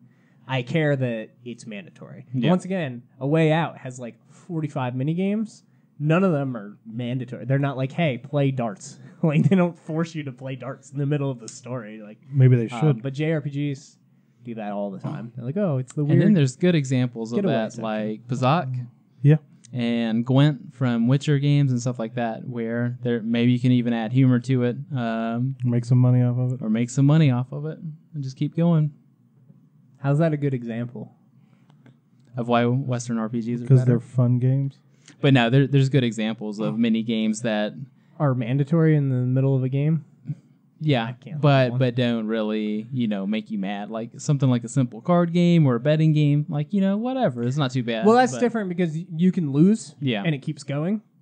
Yeah, you just lose some money. Okay, that goes back to the game over thing. Yeah. Where you're not, it doesn't go, oh, you lost, do it again. Like, that's what happens in these other ones. It's like, oh, you didn't dance to the music correctly? Get fucked, do it again. Like, that's not a thing. So, a little different of a example, but... So this is one that I hear a lot of people echo, so I don't want to go into it too much, but games feeling like they have to have a final fight. A lot of times you're doing this game, whatever, maybe it's a really good story, you're doing your thing, and then they're like, oh, we need a villain to end this game. We have to end with a fight. You can't just walk through the door and the game ends. And a lot of games have tried to get around it since, because BioShock's such a common example of there's a boss fight at the end of BioShock for no reason. Like, they totally didn't need to be there, but it's there. Yeah. And then BioShock Infinite didn't have a boss fight, but they have a horrible, god-awful monster closet fight where there's just so many enemies everywhere, just a bunch of little things that's annoying. Also, it's got that thing where, oh, if this takes too much damage, you lose. Yeah. I don't like that. But in the middle of the game, there's a fucking hard boss fight for no reason. That's probably was the final boss of the game. And they were like, well, let's just put it in the middle because people complained last time. And then there's other examples like The Last of Us's ending is really well done, but there's a section before it where there's a huge monster closet that they totally didn't need in the game. They could have just made that a tunnel that you walk through and you're done. But instead, it's a tunnel that you walk through that has 400 enemies in it for no reason. Well, especially when it's like a normal bot, like it's just like a regular dude that's just been some, sort of like antagonist or something throughout the game. And then all of a sudden it's like, oh yeah, I'm going to jump in my big mech suit all of a sudden and I'm just going to blow stuff up. Yeah, but there's lots of examples of games that I just feel like don't need a final confrontation. You could have ended it, Well, it makes it feel just other more ways. video gamey. Yeah. Because like you're into it, something like a lot of Bioshock. it, honestly, almost all of these complaints Yeah. are things that make it feel like a video game. Yeah. I didn't really think about that, but yeah, they're all things that break the immersion and you go, the game thing again. Yeah. Which I guess is tropey, but follows kind of tropes like you said, but... Next one is a quick one. I talked about this with Horizon as well. Cutscenes that don't line up to what you're actually doing. I remember on like PlayStation 2 where the first time I went into a cutscene, and I didn't know the difference between like a cutscene pre-rendered thing and like an in-engine, in-game cutscene. But the first time I went into a cutscene that my character was wearing like the sword that I had out, and you had different swords in the game, or my character had the lip sync to what he was actually saying, and it wasn't this just like, I gotta go, this type thing. It blew my mind. I was like, whoa, I was wearing that outfit, and that outfit's in the cutscene. That is so cool. Yeah. But one thing that a lot of those have a problem with is it triggering before you get to wherever the person's standing for the actual cutscene. So like maybe you're walking up a different way or you're crouching when you walk up. Like the character doesn't do that transition and stand. And that one's not a big deal, but there's some crazy ones like in my Horizon example where I fell off a cliff and it literally triggered the cutscene. Yeah. And then she's in this group with all these people. I'm like, nope, I'm in the air about to die. That's where I basically, I'm about to land on my head. And I also had another one in that game where I was behind a building and it triggered the cutscene and I was in the building with all the people. And I was like, nope, no, I'm not. Yeah, basically that zone that like I guess instigates that cutscene just needs to be made smaller. Like if or it's you have if to it's, interact with something. Yeah, to start or it. if the cutscene's gonna be me walking through this grand entrance with people at my side or walking into like a villain fight sort of thing. Like it needs to trigger when you're at the door. So, yeah, trigger in the door. Like frame, scaling the wall above it, trying to get the treasure or something. He's on the roof. Put him in the bin. Yeah, all that stuff really bothers me and breaks my immersion. It just kind of makes throws feel you like off. a video game, yeah. Or just have it so that your character walks to the correct thing and it triggers correctly. Mine is the tail end of that, where you do something like you're having a boss fight and you kill the guy very noticeably and obviously kill the guy, and then all of a sudden the cutscene jumps back and then like he's fighting again and then powers up, and it's just like, I just killed him. No, you didn't. But that's more of a JRPG sort of thing. Yeah, they have the failure thing. Yeah. Where, you kick You their failed butt. in the cutscene. You kick their butt. you and win then the fight and then in lose the in the cutscene cutscene. they're like, you lose. It's Yeah. like, nah, I don't think so. Like, how did I'm that way happen? stronger than this guy. I've always wanted games to, particularly RPGs, to have different cutscenes depending on your level and how strong you are, and like what weapons and stuff you have. Where if you are level 50 and the thing you're fighting is level 20, the level 20 is not like, ha ha ha, I'm gonna kill you. The level 20 is like, I gotta get out of here. Man, this Like, dude's ripped. I'm out. yeah, like they act differently. I always thought that'd be cool. Next, another instant fail situation where you're doing a stealth level. That's the most common one, but there's escort missions and things like that where you just fail because somebody saw you or something. Like You hear like the Metal Gear alert noise, Yeah. and then it's just over. Dun, dun, dun, dun, dun, dun. Yeah, like that happens. The big example for that is Splinter Cell. The original Splinter Cells were like so frustrating because you just get spotted and it's over and you have to restart and do that mission or go back to the last checkpoint. And then I remember, I think it was Chaos Theory was the first one where you could get spotted, but you could do something about it. You could hide and lose their tracks. You could take them out. You could stop them before they hit the alarm. Like there's a bunch of stuff that and you got could do. to see some pretty incredible enemy AI at those points. And so those were sort of the first games that did it. It's like, where did he go? And he's like as close to He's looking me around. as Like around the corner. Yeah, and I remember, I think it was Chaos Theory, the first scenario where you get caught and and you think the game's gonna end. The guy over the voice is like, "What do you think this is? Some kind of video game? You think it's just gonna end because he saw you? Go hide!" Like, that was cool. So yeah, any sort of instant fail, particularly when it fails just because they spot you. Yeah. That's the worst. Where there's like lights or something, and they're like, "Hey, you." You're in the light. Like, nobody's Yeah. looking at the light. Man. Yeah, I'm not a big fan of that. That's why I don't play stealth games. So my next one is going to be QuickTime events. Now, this one Yeah. doesn't bother me that much because I think there is a right way to do QuickTime events that's Yeah. totally fine and not intrusive. But there's also a wrong way. And the wrong way is a cutscene that just has QuickTime events. I'm not a big fan of, okay, hit X here. Okay, hold R2 here. Like, I don't like that stuff. But Puppeteer is always my example of one that did it really well, where all the QuickTime event buttons are the actual button for the game. So X is always going to be jump, square is always going to be attack, triangle is always going to be like throw or whatever it was in that game. So when you're watching the final, like not final battle, but like a boss battle QuickTime event, and something's coming at your feet, the button's going to be X. It's going to be jump. So like it was still engaging because you felt like you were still playing the same game. It wasn't just like R2 and L2, like just random buttons. Just random buttons on the controller.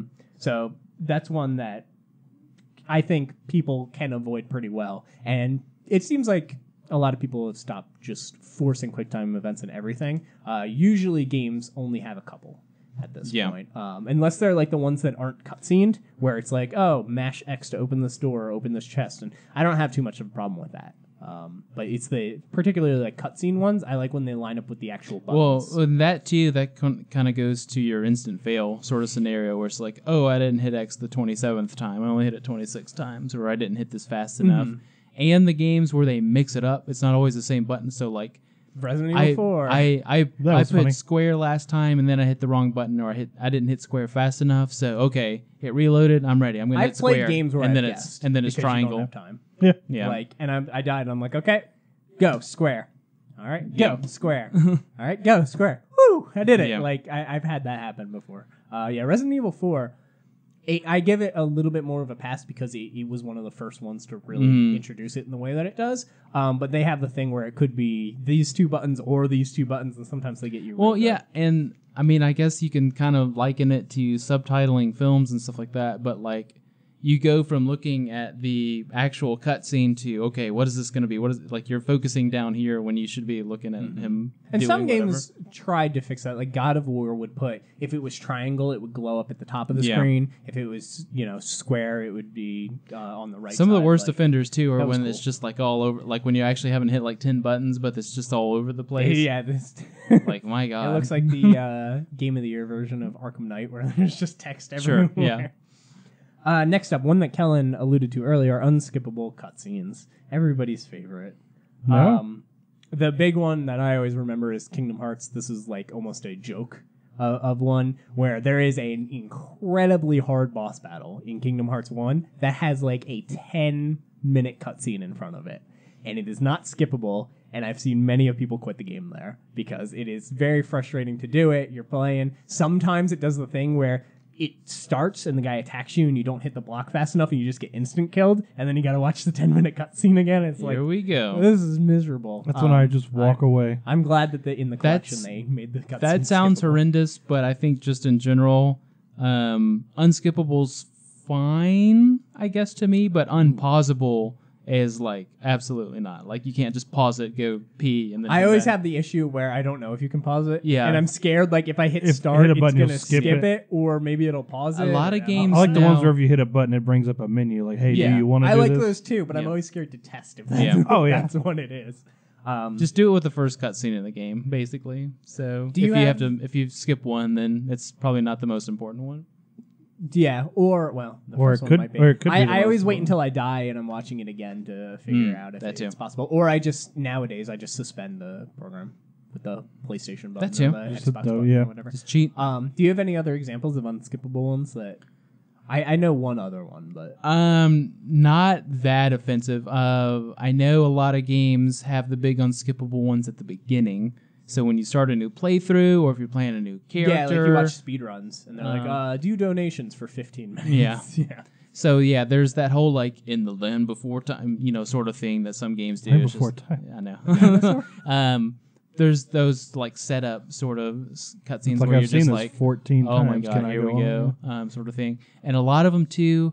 They're the ones sort of like you mentioned earlier where they're cutscenes, but it's like in engine. Mm-hmm. That's And what I was. those gonna are the bring up. ones you can't skip. Yeah, Infamous. Out of action, I guess. Infamously had that where that was one of the early PS4 games and stuff, and people were like, you can't skip the cutscenes. Like, this feels really weird on a next-gen thing, and they had to come out and be like, yeah, well, the game's loading stuff in the background while the cutscenes are going on, because they're in-engine cutscenes, and, like, we couldn't make it so that you could skip This the is a cutscenes. loading That's screen. right. I know. Yeah, they said think of it like a loading screen. Another one sort of like that are the elevators in Mass Effect 1. I love the Mass Effect 1 elevators. You get missions in there. Yeah, you do. So, but that's what people had to be like, hey, no, there's actually some benefit to it. And yeah, the game's loading in the background sort of thing.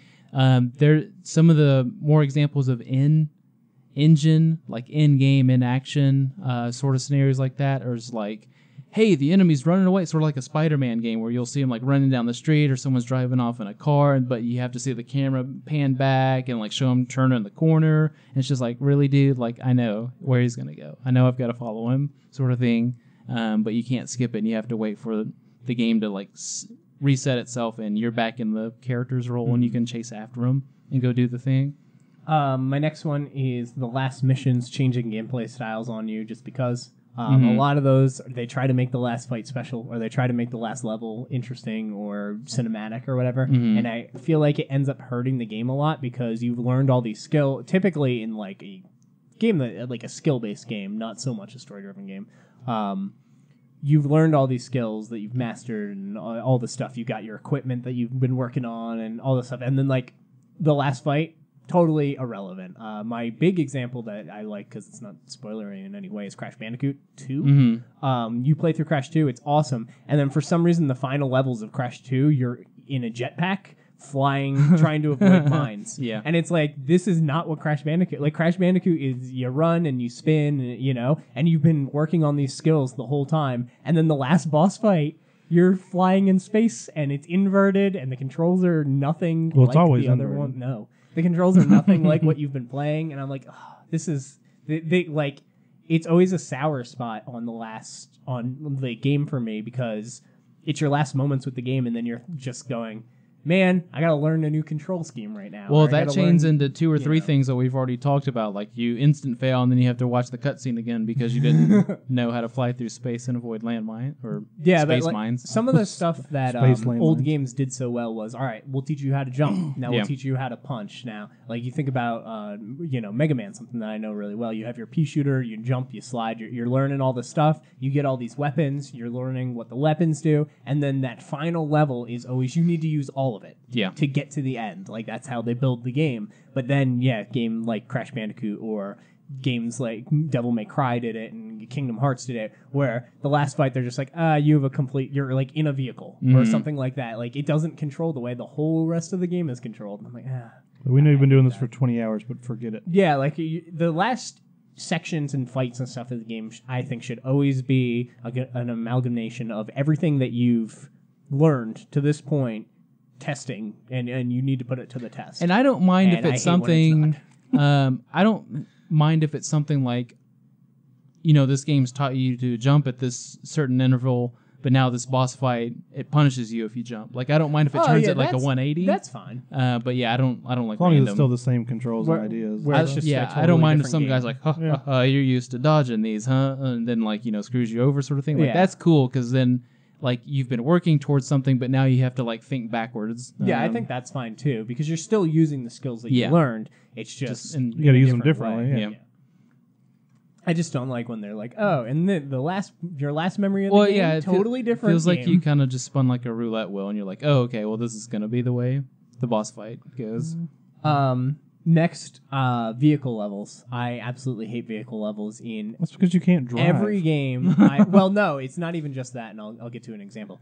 Every game I think I've ever played, minus Uncharted 4, I loved the car. I would play a whole game of that because they did it so well. But they almost did it with Lost Legacy. yeah, but I love that game. They have the Jeep that you drive, and they did a lot of things like it makes sure that it doesn't flip over, it doesn't explode, it doesn't punish you too bad if you're hitting walls and stuff. It's got a little bit of a course correction going to it. So I don't mind that one. They did a really good job with that. And then I think Halo, the vehicles are all pretty fun, and there's so many of them, and they're optional. That's a big part. You can do There's it a with lot them. of optional stuff. Yeah. I play so many games where I run on foot and won't get in the vehicle because I hate the way it controls. Horizon, you can ride animals in that game. Yeah, I you never mouse. did. Like I did when they made you in the beginning, and I never did it again. I ran everywhere. And I it was saves like, you a bunch of time in that game, but I still didn't do it either. Yeah, I ran everywhere. I was like, I just don't like, I that. did. But once again, you have the option. That's okay. I'd send him in I- and jump off and let him fight for me. I hate force vehicle levels and stuff. The vehicles either don't control well. You have like the Mass Effect thing where it's like a moon buggy going crazy. That thing's Oh, the awesome. Mako? Yeah, and You can like, take the Mako anywhere. I love the Mako. with enough. With That's luck. because you... With years of practice and luck, I love the Mako. and that's also literally because you can't walk on the surface of that planet. But Well, you could Sure, but that doesn't matter. Like I just hate when once again they change the gameplay of the game and just have a vehicle in it. Another example is Enter the Matrix back on the PlayStation 2. I hated the level. There's the car chase yeah. level, and I absolutely hated that. And when you play it as maybe it's Ghost. I don't remember which character you play it as, but the person is shooting cars instead of driving the car, and I'm like, this still sucks. Like, I don't want to be doing this either. So yeah, I just don't like the abrupt change in gameplay randomly for a section. The only time I don't like it is when it's like, hey, you drive, I'll shoot, because you don't want to leave the enemy on like the turret on the back to shoot down everything. Like, you want to be the guy shooting down the planes and oh, hey, there's someone behind us. Oh, no, now in front. Like, you want to shoot him rather than just be the guy who steers. Like, that sucks. Like, he's having all the fun back there.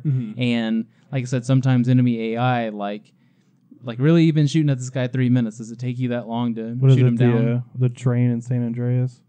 Oh, yeah. You're on the bike? Yeah, that too. Oh yeah, that's another Grand Theft Auto. There's like drone missions, and I got to the point where I had to do a helicopter mission and like 2 drone missions were like the next things, and I never played the game again. Well, I was like, I don't. Can't do this. What This he isn't was fun. talking about to you, there's some pretty... there was one in Grand Theft Auto 5, I believe, as well, Mine was Vice City. where you're taking a bike up a ramp and trying to jump on top of a moving train. San Yeah. Andreas, I stopped playing the Yeah. second mission Why? because you had to ride the bike. Oh, that's easy. Nope, not doing that. No, there's a much harder San So Andreas mission. There's some pretty bad offenders on there. Where there's but- you're driving a dirt bike trying to follow a train. The guy shooting is awful. Yeah. He's terrible. Like the train gets to the end of the line. You're like, I never lost it once. He just didn't kill anybody. Yeah. It's fucking awful. Game over. And my last one on my list, and I know you said you had some other stuff, is just shotguns in games. They almost always feel cheap in every game I play. I can't think of a single example where I'm like, that shotgun felt right. Like when I get killed by a shotgun, I'm like, oh, that felt justified. This is just your and- Fortnite talking. No, it's not, because Uncharted has terrible shotguns. Like almost any sort of weapon that encourages just jumping around like a maniac and shooting the person. Once again, it's back to this. The game has a structure and it's played like this, but then there's this little mini game of, oh, he's close and you have a shotgun, and now you're playing this different dumb game because of that one situation. This sounds like a Fortnite rant. No, Halo's all played like that. Uncharted's all played like that. Fortnite is played like that. That's just the joy of having the a shotgun. Doom- The multiplayer mode. shotgun is the least of your worries in a Halo game, as far as close range and stuff like that goes, or even long range. I think the worst shotgun ever is probably Counter-Strike 1.6's shotgun, just because you could shoot across the map and kill people with it, and it's just Yeah. like, really, that's not what a shotgun does. But Yeah, that's another thing. Like just the balancing in particular, the balancing Yeah. plus RNG To on a be- shotgun is always it always feels cheap. to be Like, fair, of the like typical sort of gun classes of pistol, shotgun, sniper, LMG, like machine gun sort of thing, and whatever. the other ones make sense. Pistol, you're not supposed to one-shot someone unless you get like a headshot sort of thing. But even in some games, like you have to do 2 or 3. Yeah. Sniper rifle is usually one shot, one kill, kind of across the board, unless you get just like a limb shot or something. Sure. Or there's armor involved and all this other stuff. LMG, you know, the accuracy is supposed to be bad. You're supposed to put like 30 bullets into someone and then they're dead. Shotgun's always like the finest line, I think. So that's probably why. But there's no good defined rules for it, you mean? Well, there It's are, hard to define. but like the biggest problems are sometimes you get games like the Counter-Strike 1.6 shotgun where you can shoot a mile away. Like there's a certain range that it's supposed to be good and then it falls off. And there's like a certain style of aiming too. Like I like the games that have like the bloom kind of aiming. So if I'm moving around laterally or up and down, like it makes It the sprays more, it Yeah. sprays more. And I think that's more correct. So I shouldn't be able to do like a no scope 180 or 360 and just like shoot someone with a shotgun while I'm jumping and running. Like I feel like that should make your aim just go all over the place. Same thing with a pistol or sniper or anything. But yeah, like a shotgun, I can't think of a good distance, but there needs to be like a set distance. Yeah, my And- thing is every game that has a shotgun in it, I think I would like more if the shotguns were removed. I thought the game would be more fun or better if they remove them. And like I said, it always turns into this weird mini game where you're playing a sub game because of the shotgun.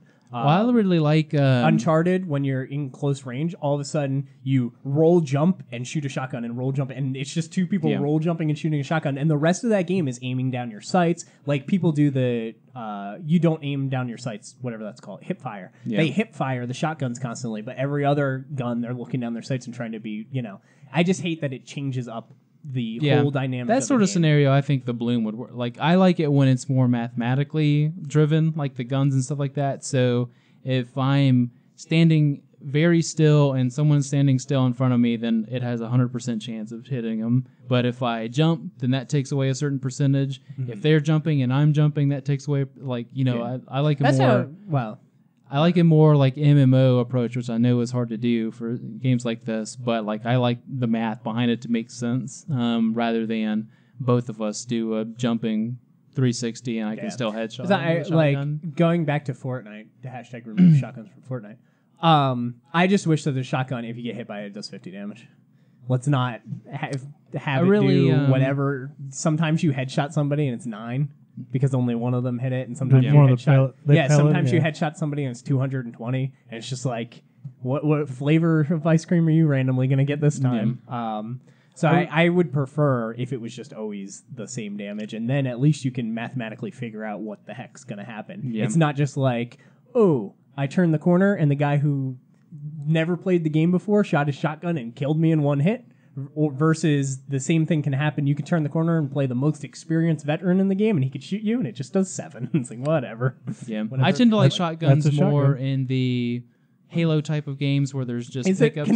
can we shoot something with a shotgun and see? Yeah. I don't think that's I how have it's going one. to work. Let's do it. I like it more in games where there's pickups, so you're going for a power weapon, and the shotgun's sort of like a mid-tier power weapon. So like Halo, I like that too. Halo, where there's like a sword, a shotgun, and a rocket launcher. Like you can only get one sort of thing, but you spawn closest to here, shotgun. And yeah, that game is actually pretty good about, this guy's a little far away from me. It might take 3 shots, I'll pepper his shield. but if you're like playing capture the flag or something, and you're the guy defending, and the guy grabs the flag, turns around, shotgun, he's most likely dead. So I think that game does it all right. Gears of War's shotgun is pretty good, but the problem with that game is that it depended a lot more on like latency. So if you had a really good internet connection the host? and you were hosting, then yeah, your shotgun's probably going to one-shot the guy within X range. Just to sum it up so we can move on. My problem with the shotgun is we're having this discussion of all these variables of the shotgun, but we're not like, oh, the pistol. Yeah, and like I said, it's Well, it's one bullet versus 9 pellets. for whatever reason they just haven't clearly defined it. Like it's It has a spread. A sniper is basically you shoot them in a vital spot, they're dead. Same thing with a pistol. Like if you shoot them 3-4 times, probably dead.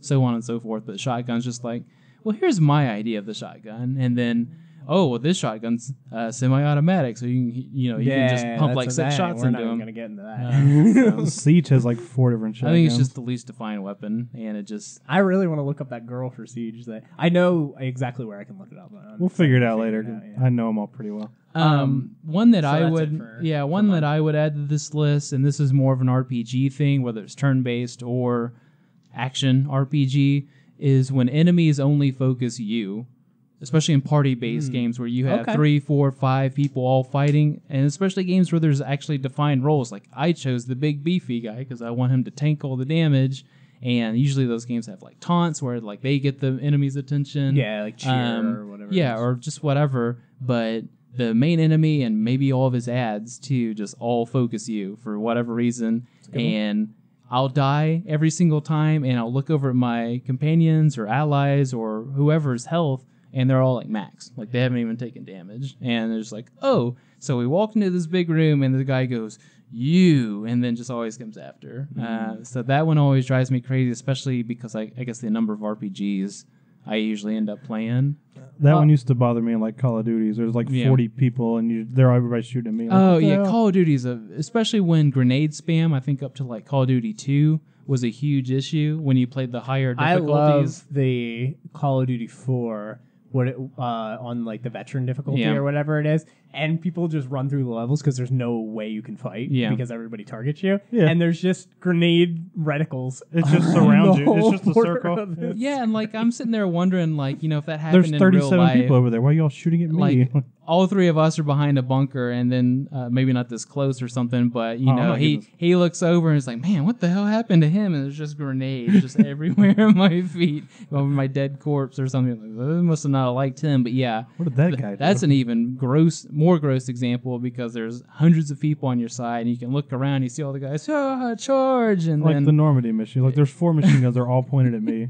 I don't understand. every turret, every like bomber plane, and everyone on that beach. Like is there's just a howitzer 6 miles there away. he He's shooting at is. me. I can understand that for like a boss of a boss Maybe sort of that's a spoiler, thing. I won't say it. Like I'm literally a private on the beach, and There's there's a just certain movie that has some wars in the stars that had a scene like that, where it's like everything. On kind of tacking onto that is one that I just thought of, and I actually didn't bring it up in the one I've been playing, but I finished Persona 3 Portable, the female route for that, and really enjoyed the game. Actually liked it more than my last run through it. But anyway, the thing that bothers me in that is if the main character dies, it's game over, but other characters can die and you can just revive them. why can't they revive me? Yeah, like I have this item that apparently brings you back to life when you die. I've used it on multiple people. And I it's used like, it on a oh, dog. It didn't work on me. Like, Did you die? Game over. Yeah, they What? can't like reach in your backpack and be like, oh, there's the thing. like Nick, you hold this. If I die, Yeah, throw it at I mean, me. I literally use items with other characters. Why can't they just use it on me? So that's another one that kind of ties into the main character targeting thing. Main character dying. Yeah, game over. Game over. Yeah, it drives me nuts when, like I said, especially in games when there's defined roles. It's like I picked him for a very specific reason, or he's doing the most damage, and I'm over here just healing or something. It's like, ugh, screw this guy. You always kill the healer. Fair.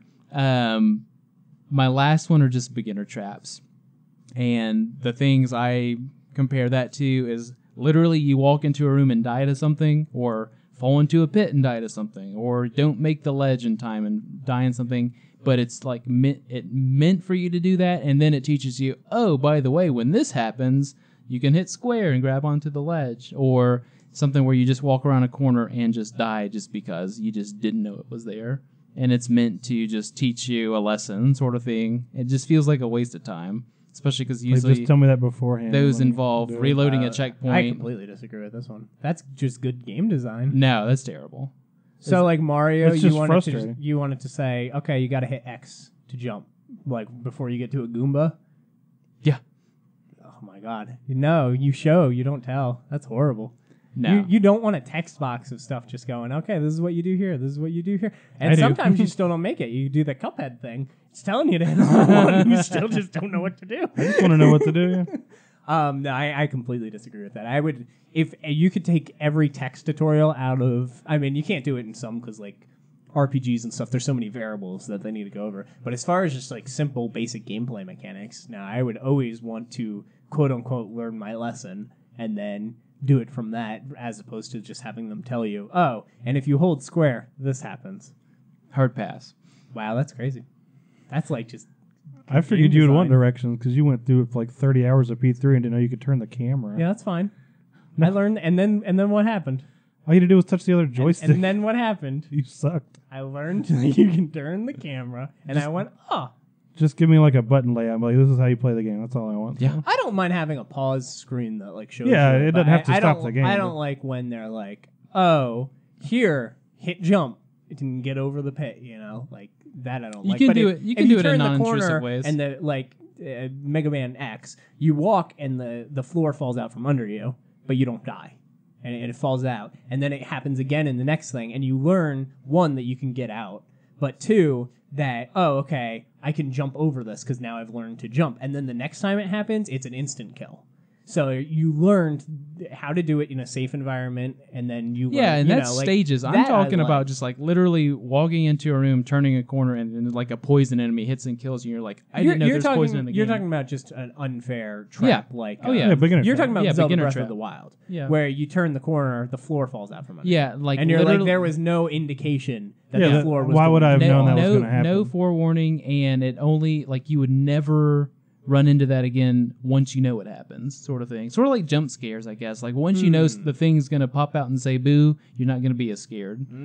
Okay. So yeah, just the really unfair. I don't mind the ones that are like, hey, see that ice crack over there? Or maybe not even pointed out, but it's like subtly happening and then you fall through it. Okay, that's fine. That's me being stupid. See, like me, here's a Zelda example. You turn the corner and the floor is like orange or red or slightly different tinted, and it falls out from under you, and you land, but you don't die. And then you get out of there, and then you turn the next corner, and it's the same thing, and then you like walk on it, and then you back up because you know it's going to fall out type thing. Like, that's okay. I get where you're going. The jump scare analogy, I get that. Okay. You're just talking about something where something happens for the sake of it happening, just to kind of get you, and then it's never referenced. Obviously, again. the worst offenders are more in... It's like a ha-ha moment. Like the game just like crushed, or some developer was just like, I can't wait until Can't wait till some plays 12-year-old dies. They're much worse offenders in quarter-based games, like arcade games. So even like the Time Crisis games and stuff like that. Dragon Slayer. Yeah, so that game is just a trap.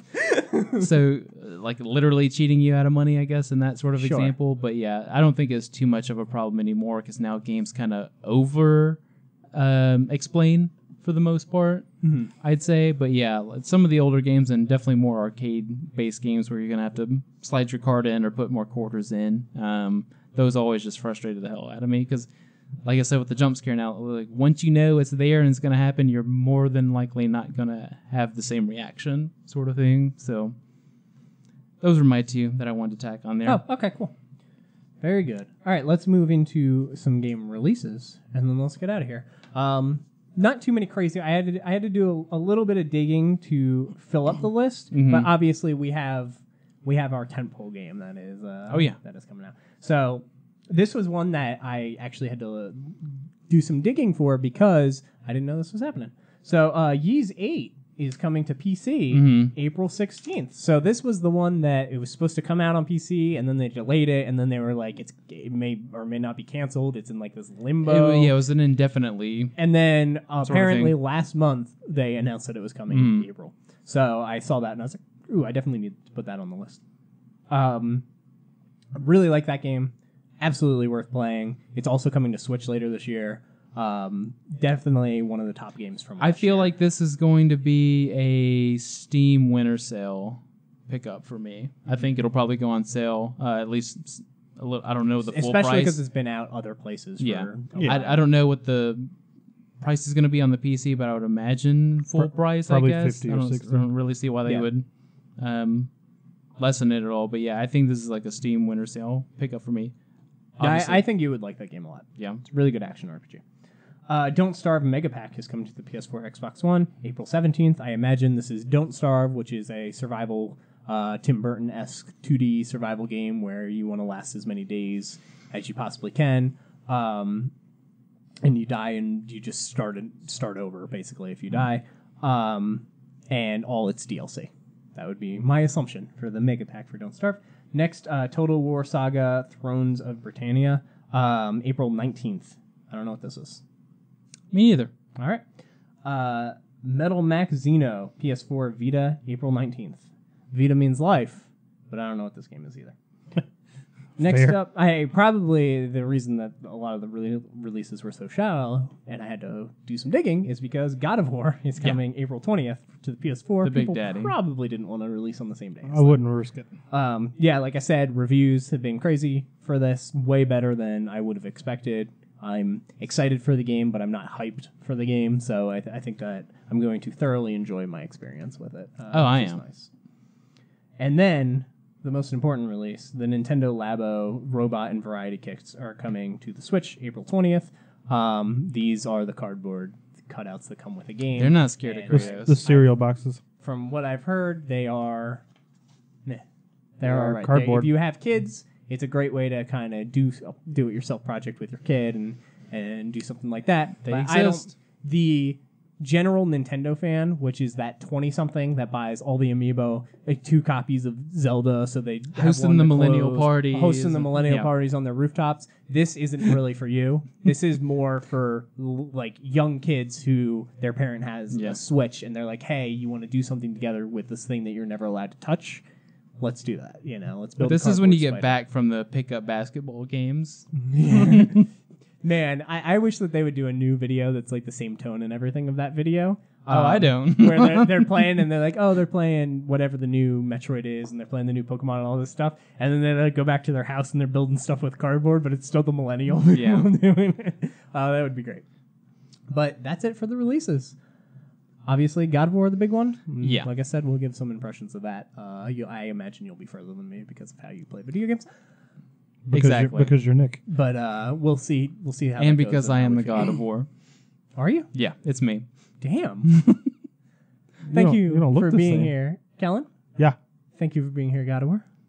No problem. Thank you so much for watching. We'll speak with you next time.